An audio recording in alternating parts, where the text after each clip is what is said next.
Under Title I, people with disabilities are entitled to reasonable accommodations.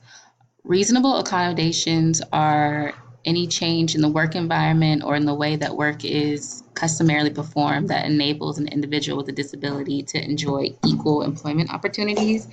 Um, Reasonable accommodations can be adjustments or modifications in the job application process, the work environment, adjustments that enable employees with a disability to enjoy equal benefits and privileges of employment as similarly situated employees without disabilities enjoy.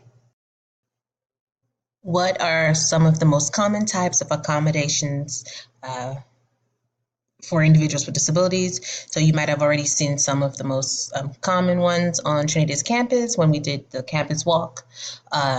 So jobs may want to install ramps for making the individual's workspace accessible, installing brailles in the elevator for individuals who are blind or have visual impairments, having a quiet place for individuals to take mental breaks is a type of accommodations that employers may offer to an individual with disability.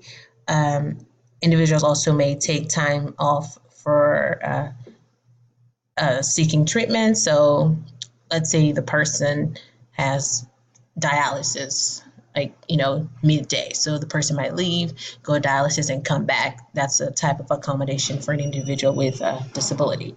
In addition, another type might be using um, different types of hardware or software to access a computer. So um, maybe the person have limited range of motion for clicking on for using a mouse. So they might buy a different type of mouse to have the person access the computer.